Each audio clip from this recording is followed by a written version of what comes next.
Ao olhar para 2018,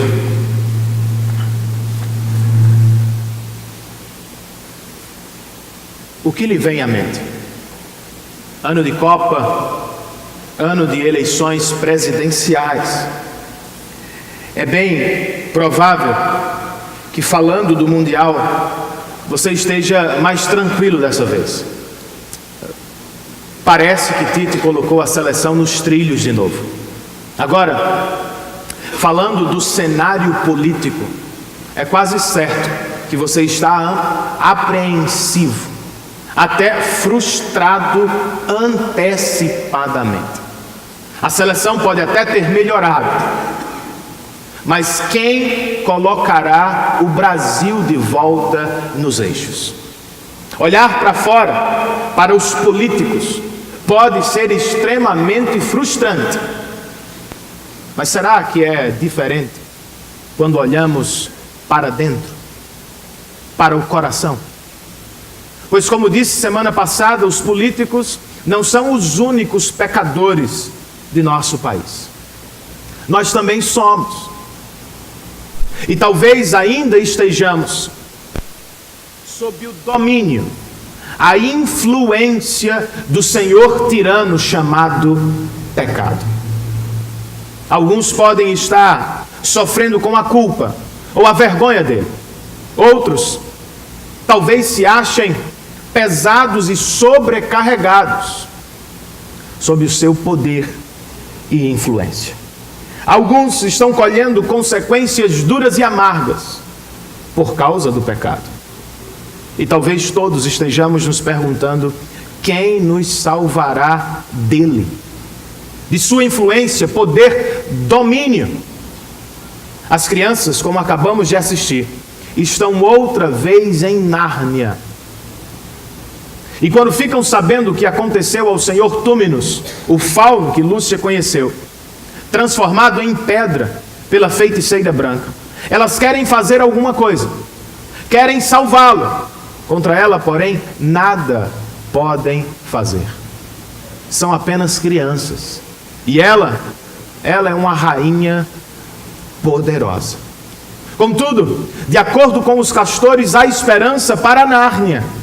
Há esperança para Túminos. Qual é, irmãos? Aslan está voltando. O livro retrata um pouco mais da cena quando Edmundo pergunta ao castor: será que a feiticeira branca não pode transformar Aslan em pedra como fez com o fauno? Transformar Aslan em pedra? Ele retruca: se ela ficar de pé diante dele, olhá-lo cara a cara, nós já teremos de parabenizá-la. Não, filho de Adão, ela nada pode contra ele. Ele está chegando, e ao chegar, colocará todas as coisas nos eixos outra vez. Esta é a promessa do Natal para Nárnia. Esta é a promessa do Natal para Túminos. Mas esta também é a promessa cristã para vocês, para mim, para o mundo. Há um rei que nos foi prometido. Ao chegar, ele colocará todas as coisas em ordem outra vez. Vamos ler o texto bíblico de Isaías, capítulo de número 9, do verso 1 ao verso de número 7.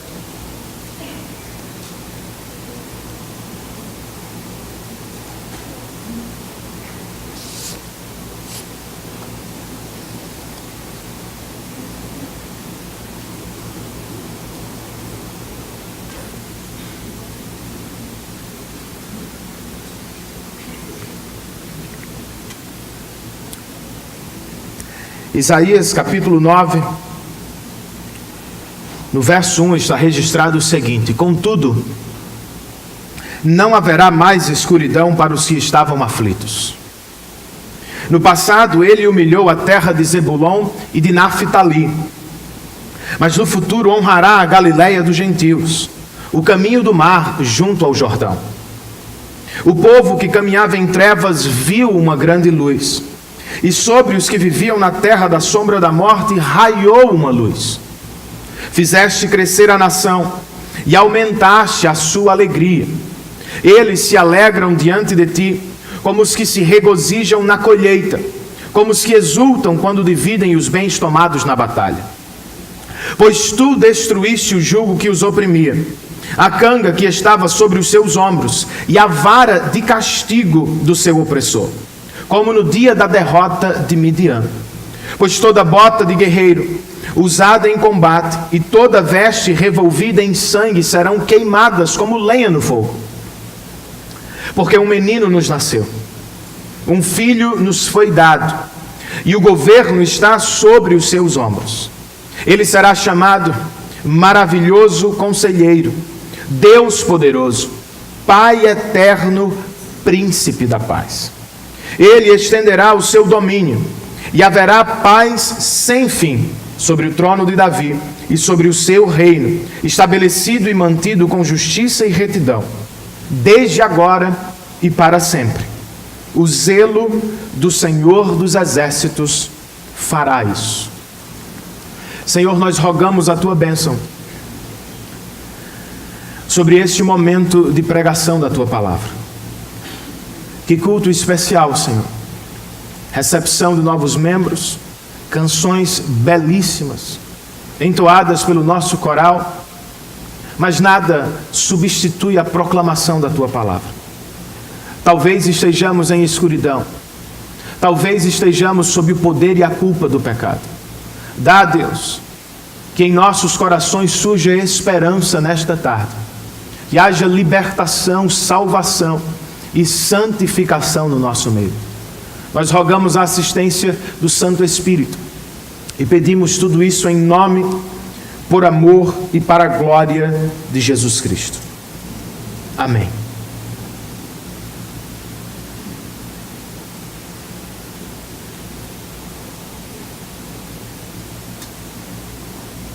Nós não somos os únicos desapontados como o mundo à nossa volta. O profeta Isaías também se achava frustrado quando olhava para fora. Em seu tempo, um bom e amigo rei, Uzias, falecera. Depois dele, seu neto Acais tomou o trono. Contudo, diante da possibilidade da invasão da Síria, este mesmo rei tremia de medo. É o que está registrado no capítulo 7. O profeta escreve: o coração do rei agitou-se como as árvores da floresta agitam-se como o vento. Em palavras contemporâneas, o rei de Judá tremia mais do que vara verde diante do perigo. O que fazer agora? Para onde olhar? A quem recorrer? Isaías, embora frustrado, ainda precisa de um rei. Ainda precisa de socorro. Onde encontrá-lo? Em sua busca, ele não olha para dentro, como se tivesse tudo o que precisava dentro de si. Não olha para fora, para os homens, como se eles fossem capazes. Isaías olha para o alto e de lá recebe a mensagem cristã sobre o Natal. Ele fica sabendo que um novo rei, um melhor rei, um rei maior do que os demais está a caminho. E ao chegar, vai transformar todas as coisas para a glória de seu nome. Talvez também estejamos frustrados com o que vemos fora e, quem sabe, principalmente com o que vemos dentro do coração. Mas esta é a mensagem de Natal para você também. O Rei prometido está chegando e ele pode transformar radicalmente a sua vida. Por que o Natal é tão importante, irmãos? Ou, ao chegar, o que este Rei prometido nos trará? Vendo o Natal antecipadamente, algo em torno de 700 anos antes de Cristo, o profeta Isaías nos dá aqui um vislumbre das bênçãos natalinas. Inicialmente, entre os versos 1 e 3, o profeta nos diz que o Natal cristão trará luz aos que estão em escuridão. Os judeus da época de Isaías certamente estavam em escuridão, em parte porque sofriam sob a ameaça dos sírios. Sofriam com o pecado de terceiros. Quando o profeta menciona as tribos de Zebulon e Naftali, bem como a região da Galileia, ele está pensando nos primeiros judeus que sofriam com a invasão dos inimigos. Historicamente era por lá que eles entravam em Israel ou em Judá. E ao entrar, como dizemos por aqui, chegavam chegando. Essas tribos e aquela região sofriam muito com as invasões inimigas. Contudo, irmãos, esta não é a história completa. Em parte, os judeus sofriam ou estavam em escuridão por causa do pecado de terceiros. Mas em parte, talvez a mais importante parte, eles estavam em escuridão porque escolheram estar. De acordo com o capítulo 8, em desespero, estes mesmos judeus foram em busca de médiuns, feiticeiros, místicos e especialistas. Deixaram o Senhor de lado e procuraram os sábios de então. E o que encontraram, irmãos? Mais escuridão. Não apenas não encontraram a luz, pior, se meteram em mais trevas. Ficarão assim para sempre? Deveriam ficar. Mereciam ficar. Mas ainda bem que com o nosso Deus há sempre um contudo. Há sempre uma conjunção adversativa que muda o rumo da nossa história. É assim que Isaías abre o capítulo de número 9 de sua profecia. Ele escreve: contudo, não haverá mais escuridão para os que estavam aflitos.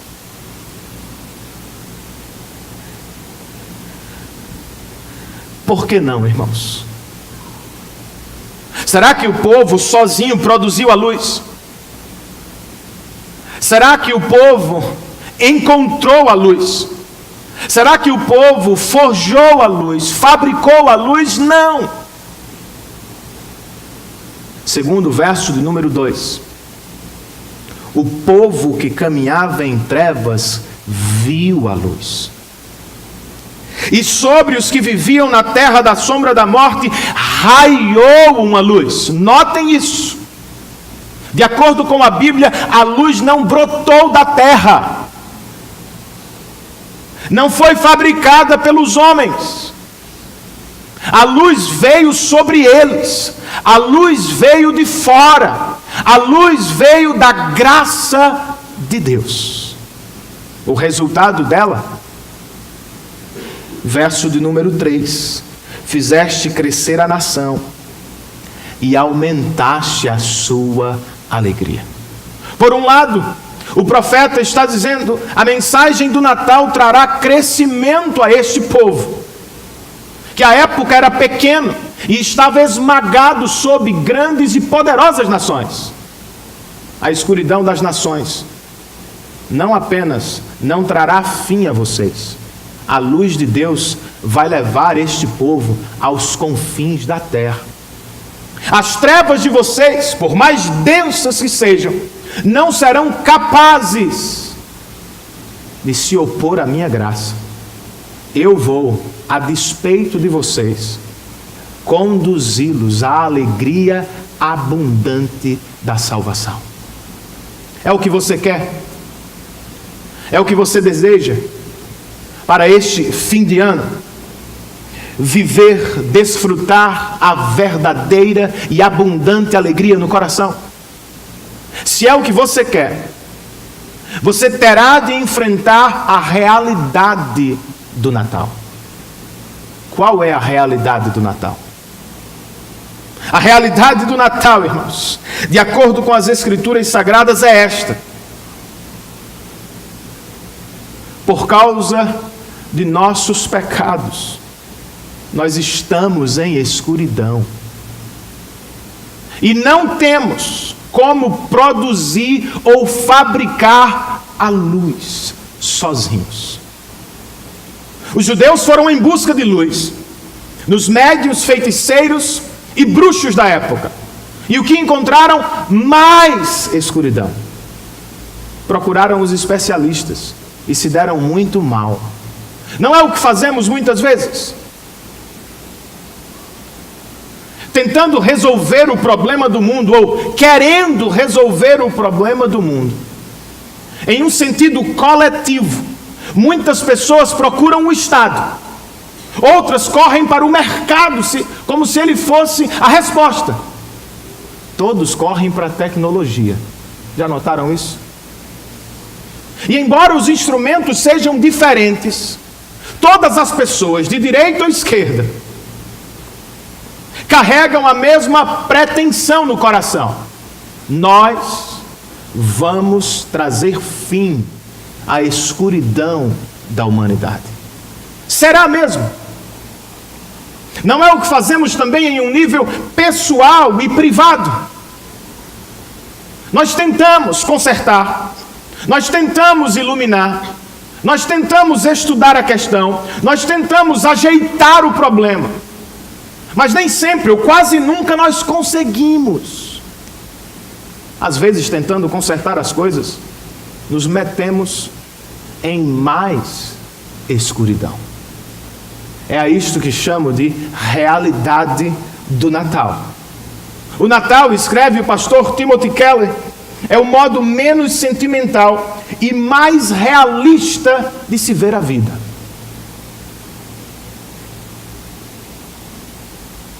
Em outras palavras, o pastor de Nova York concorda com Isaías: jamais encontraremos ou fabricaremos a luz de que precisamos sozinhos.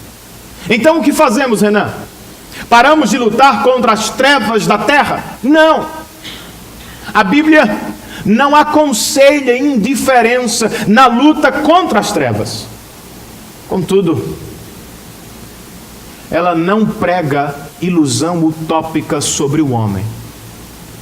Ela não nos diz: corram atrás da luz e vocês a encontrarão. Se esforcem muito e vocês trarão luz à terra. Não.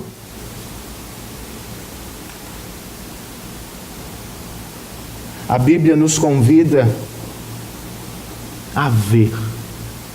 Não é uma questão de fabricar, não é uma questão de encontrar, não é uma questão de fazer, é uma questão de visão. Vejam, Deus raiou sua luz sobre aqueles que estavam em trevas, quando enviou ao mundo seu único Filho, Jesus Cristo. Sobre ela, o apóstolo João escreveu: estava chegando ao mundo a verdadeira luz, a luz que de fato ilumina os homens. E o próprio Jesus disse acerca de si mesmo: eu sou a luz do mundo. Quem me segue nunca andará em trevas. Quer a alegria verdadeira? Encare a realidade do Natal. Você está em trevas, mas Deus tem luz para brilhar sobre a sua vida. Como Ele o faz? Como Ele leva pessoas da escuridão à luz? Como o Evangelho raiou sobre aqueles que viviam na terra da sombra da morte? Ao nascer, irmãos, de fato, Jesus trouxe luz aos pecadores, mas foi ao morrer que Ele tragou as trevas dos pecadores. Ele as engoliu, Ele as derrotou, Ele as pisoteou, e em vez de trevas, o que Ele nos deu foi a luz da glória de Deus. Jesus é a luz do verdadeiro Natal. Ele é a luz quando todas as outras se apagam. E como elas se apagam? Homens, mulheres, sonhos, amigos, profissões, prazeres, dinheiro, poder. Todos eles se apagam. Todos passam. Não consegue resolver os problemas. Não consegue se resolver dentro de si. Pelos olhos da fé, veja a luz do Evangelho na face de Cristo Jesus. Pois este é o Natal cristão. De acordo com o profeta, entre os versos 4 e 5, o Natal cristão também trará libertação aos que estão presos. Os judeus estavam sofrendo com a possibilidade da invasão da Síria. O rei bom morreu. Seu neto estava tremendo de medo diante da invasão. E é óbvio que eles se perguntavam: quem irá diante de nós? Quem vai nos defender? Será que há um libertador entre nós? Ah, sim, irmãos. Contudo, não será um de nós. O libertador será o próprio Deus. É o que encontramos no verso de número 4. O profeta escreve: pois tu destruíste o jugo que os oprimia, a canga que estava sobre os seus ombros e a vara de castigo do seu opressor, como no dia da derrota de Midian. Vocês se lembram dessa história? O exército de Midian era incontável. O exército de Gideão era pequeno e Deus o fez ainda menor. Diante do exército de Midian, o exército de Gideão era minúsculo. Quem venceu a batalha? Israel. Por quê? Deus lutou por ela. É assim que acontece vez após vez, irmãos. Não é o povo de Deus que se liberta, não é o povo de Deus que se salva, é Deus que pela graça liberta e salva seu povo. Ele é o sujeito do verbo dominante deste verso. Não é o povo que faz, é Deus que faz. E o que o povo faz, Renan? Nada. Na verdade, o conselho do profeta Isaías é: querem fazer alguma coisa? Aposentem suas armas. Verso de número 5. Pois toda bota de guerreiro usada em combate e toda veste revolvida em sangue serão queimadas como lenha no fogo. Esta imagem comunica uma mensagem. E a mensagem é: vocês não serão libertos pela própria força. Ninguém aqui vai precisar usar calçado pesado de soldado. Ninguém aqui vai precisar vestir armadura. Ninguém aqui vai segurar arma ou espada na mão. O que fazemos com as espadas, Isaías? Queimem-nas. Lancem-nas ao fogo. Vocês não vão lutar. Deus mesmo lutará por vocês. Você crê nesta mensagem?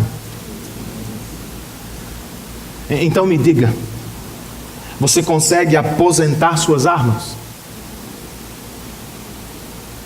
Consegue receber um presente sem ter de lutar por ele? O Natal tem sim relação com presentes, goste você ou não. É o que a gente vai fazer em 2 semanas, trocar presentes. Mas já parou para pensar que receber alguns presentes pode ser uma experiência difícil? Alguns presentes, pela própria natureza, nos obrigam a engolir o orgulho. Já recebeu um dinheiro emprestado para resolver um problema que você criou? Imagine receber um livro de dietas, ou outro livro com o título Superando o Egoísmo, com um bilhete de um amigo: você precisa disso. Se receber o presente com um muito obrigado, você estará engolindo o orgulho e declarando sua necessidade de ajuda. Alguns presentes conseguem fazer isso. nenhum se aproxima do Natal.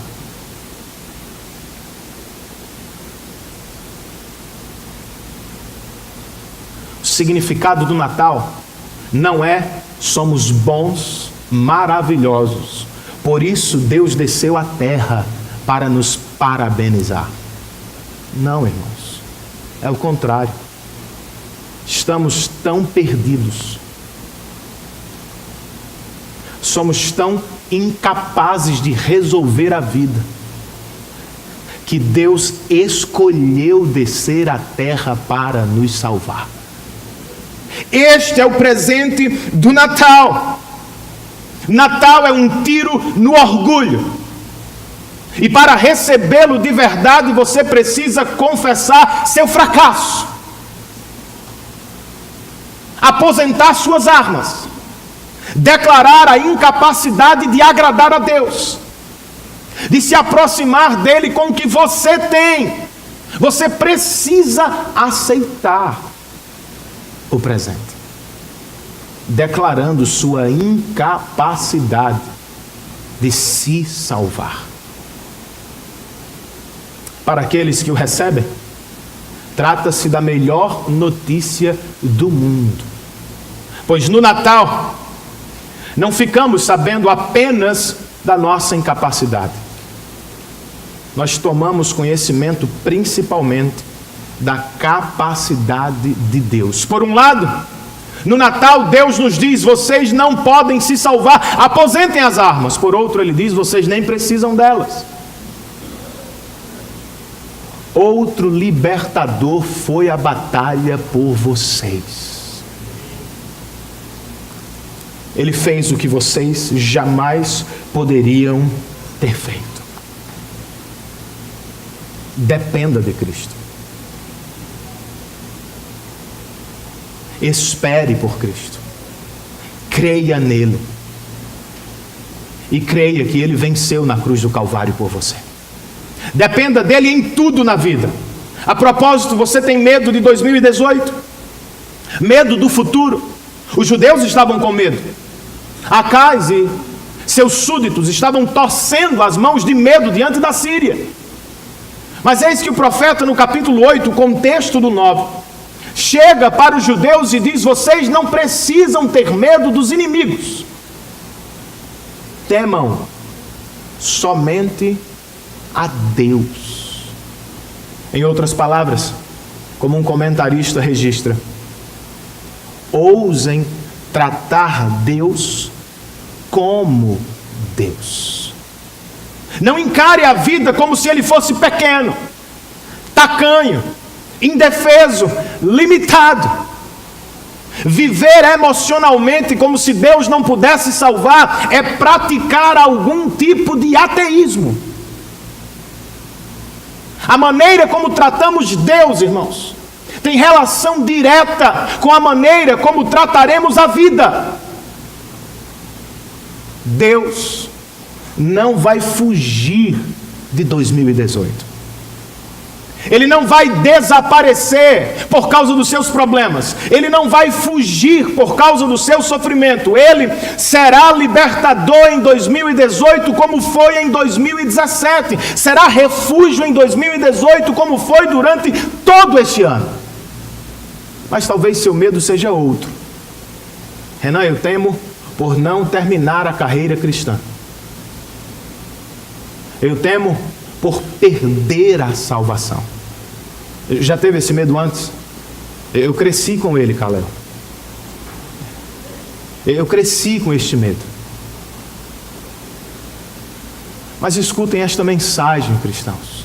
Ao final dela, o profeta registra: o zelo do Senhor fará isso por vocês. Comumente apresentamos ou falamos de Jesus como alguém meigo, terno, suave, tranquilo. Ele é tudo isso. Não só isso. O nosso Salvador é corajoso, guerreiro, zeloso. O que significa que ele arde de zelo para terminar o que começou na nossa vida, o que significa que Ele não está dividido, não mudará de ideia sobre o que fez por você na cruz. Aquele que começou a boa obra vai completá-la para a glória de Deus. Perguntaram ao Dr. Russell Shedd: Dr. Russell Shedd, cristão perde a salvação? Ele disse: depende de quem o salvou. Se foi Cristo, durma em paz. Se foi outro homem, tenha todo o medo do mundo. Creia no bendito libertador de Deus para você. Por fim, irmãos, o profeta nos diz entre os versos 6 e 7: o Natal cristão trará paz aos que estão em guerra. Chegamos à parte mais conhecida e cantada do capítulo 9 de Isaías. Contudo, nem sempre nos damos conta de sua impressionante e revolucionária mensagem. Estamos em escuridão e precisamos de luz. Estamos presos nos nossos próprios pecados e carecemos por um libertador. Estamos em guerra com Deus, em guerra com a criação, em guerra contra o próximo. Precisamos de paz. Quem nos dará luz, irmãos? Quem será o nosso libertador? Quem nos levará à paz? Um menino. Surpreendente, você não acha? Porque um menino, registra o profeta no verso 6, nos nasceu, e um filho nos foi dado, e o governo está sobre os seus ombros.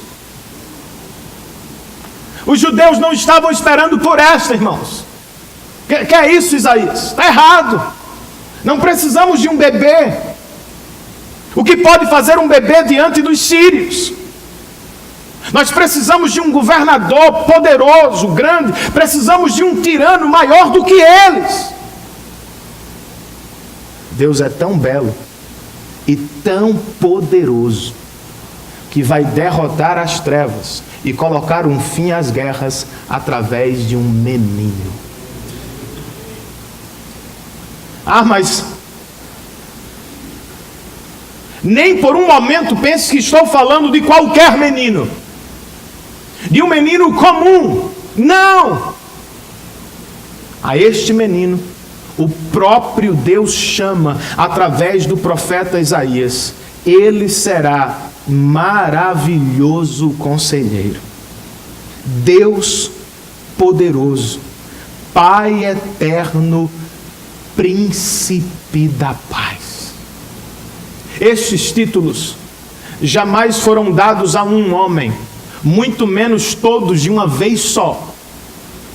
Nenhuma religião chega sequer perto desta declaração. O nosso libertador, a nossa luz será humano, sim, não somente. Ele será Deus entre nós para a nossa salvação. Não será um avatar da divindade, uma emanação dele.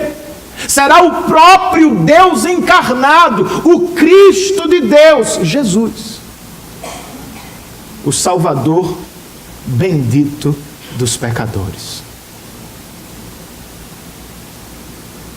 E qual será o resultado, irmãos, do Natal cristão, profetizado por Isaías, materializado em Cristo? Verso de número 7: ele estenderá o seu domínio e haverá paz sem fim, desde agora e para sempre. O império da graça, registra um comentarista, se expandirá eternamente. E jamais chegaremos ao momento de dizer: este é o fim, é o limite. Vimos tudo. Nunca. O finito experimentará cada vez mais o infinito. E cada momento na presença do Salvador será melhor do que o anterior. O Deus menino nos levará ao seu reino infinito e inesgotável de paz. É o que você quer neste Natal? Paz de espírito, paz entre os homens, paz na família, paz no trabalho. É o que gostaria de viver plenamente, para ter e experimentar a verdadeira paz neste Natal. Você primeiro precisa conhecer e confiar no Deus menino. Sério, Deus o chamou de Pai da eternidade e de Deus poderoso. Na Bíblia, as pessoas que o ouviram, jamais o trataram com indiferença ou moderação. Ao se depararem com Cristo, tomando conhecimento do que ele falava acerca de si próprio, as pessoas ou tinham medo dele, ou ódio dele, ou se prostravam em adoração. O autor das Crônicas de Nárnia, em outro livro, escreve: as pessoas ou o tinham por um lunático que se chamava de Deus, ou se prostravam diante dele, reconhecendo-o como o próprio Deus encarnado. É o que você fará neste Natal. Você também vai se prostrar em adoração diante do Deus menino, a quem o próprio Deus chamou de Deus? Espero que sim, pois este, a propósito, é o caminho da paz. Ver e adorar o Deus menino, conhecer e desfrutar do bendito Salvador dos nossos corações. Deus não apenas o chamou de Deus poderoso, ou de Pai da eternidade, o próprio Deus o chamou de Conselheiro maravilhoso, Príncipe da paz. Quando nos deparamos com algo belo, geralmente nós paramos por alguns minutos. Nós contemplamos, nós admiramos, paramos o carro, tiramos foto, desligamos o carro e contemplamos a beleza que nos cerca, porque a beleza por si só tem algum poder de nos satisfazer. É o que fazemos diante de praias, montes ou pessoas. É o que todos deveríamos fazer diante dele. Ele é maravilhoso conselheiro. Você não precisa apenas do que ele pode dar, você precisa muito mais dele. Você não deve buscá-lo para adorar outros objetos, ele lhe será suficiente. Fomos feitos para ele, disse Agostinho, e por isso somente nele encontramos paz. A propósito, a paz da qual o profeta fala não é apenas distante, não está apenas na eternidade. Ele nos diz que o Rei prometido nos levará ao seu reino de paz, e aqueles que estiverem nele viverão a paz agora e eternamente. Cristãos, não tenham medo. A paz é inesgotável, eterna, jamais findará. Cristãos, não deixem para viver depois o que vocês já podem viver agora.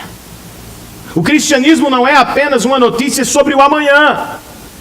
O Evangelho é uma boa notícia que pode encher sua vida de paz agora, hoje.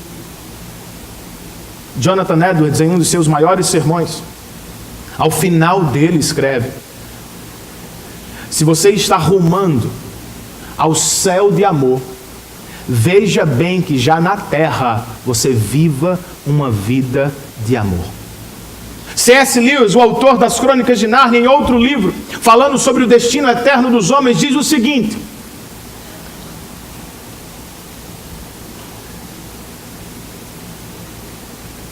as pessoas que vão morar no céu cada vez mais se assemelham aos habitantes do reino celestial. Elas começam a viver na terra como os anjos. Antecipadamente desfrutam do estado eterno e glorioso de paz. As que vão para o inferno parecem ter chegado lá antes do tempo, pois vivem em guerra e egoísmo, e em vez de melhorar e encontrar paz, o que encontram é luta.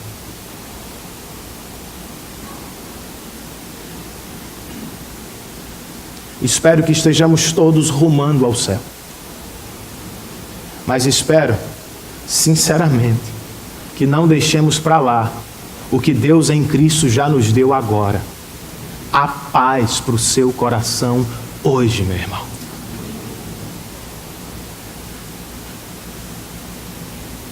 Durma em paz. Estude em paz. Trabalhe em paz. Atravesse o ano em paz. Volte para casa em paz. Case-se em paz. Vai e volte em paz. Você tem um Deus todo-poderoso. Para que tanto estresse? Algumas pessoas se dizem cheias do Espírito, mas vivem em guerra. Já notaram isso? Dizem ter milhares de dons, mas são impacientes o tempo inteiro.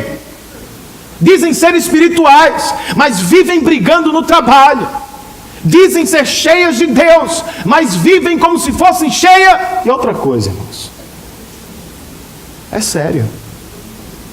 Cuide para não dar um retrato equivocado do Deus a quem você serve para os seus filhos. Cuide para não fazer isso com seus amigos de trabalho. Se o Evangelho o alcançou, você já está dentro do reino de paz. Descanse e viva para a glória do Rei. Ao início da mensagem, nós encontramos as crianças em Nárnia outra vez. Pela primeira vez, elas tomaram conhecimento da pessoa de Aslan. E quando ouviram seu nome, se mostraram curiosas e temerosas também. A menor delas, Lúcia, perguntou ao castor: Aslan é um homem? Ele retrucou espantado: um homem? Aslan, não lhes disse que ele é o rei dos bosques, filho do grande imperador Além-Mar? Então vocês não sabem quem é o rei dos animais? Aslan é um leão. Na verdade, ele é o leão, o grande leão. Diante da descoberta, Susana perguntou: mas ele é de confiança? E a pequena Lúcia outra vez acrescentou: será que ele é muito perigoso? Perigoso? O castor conclui: ele é perigosíssimo. Ele é um leão selvagem. Contudo, ele é bom, perfeitamente bom. Esta é a maravilha do Natal, irmãos. O nosso Salvador é poderoso. Com um único ato, destruiu a condenação do pecado que estava sobre nós. Venceu o próprio diabo e engoliu o nosso último inimigo, a morte. Mas porque é bom, ele deu luz aos que estavam em trevas, liberdade aos que estavam cativos, paz aos que se achavam em guerra. Neste Natal,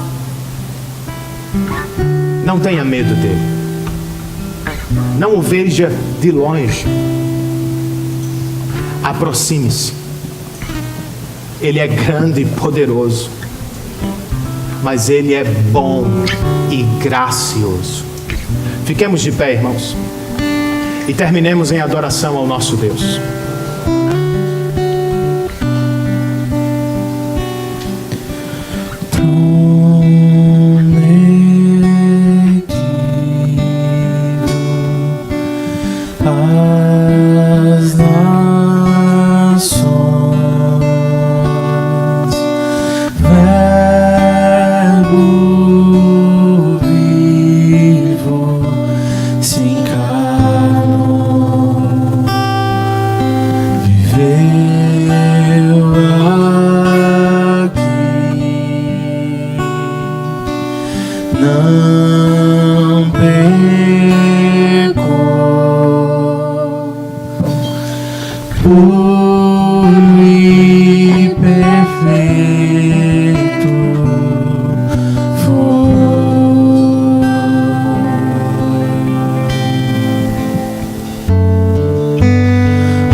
Tu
és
Senhor, nós exaltamos o nome de Jesus Cristo acima dos nossos nomes, confessando publicamente que as nossas armas não são suficientes. Não fomos achados dignos diante de Ti. Não conseguimos libertar a nós mesmos das prisões, trevas e guerras em que nos metemos. E por causa delas, nos colocamos sob a condenação da Tua lei. Estávamos ou estamos em trevas, contra as quais nada podemos fazer.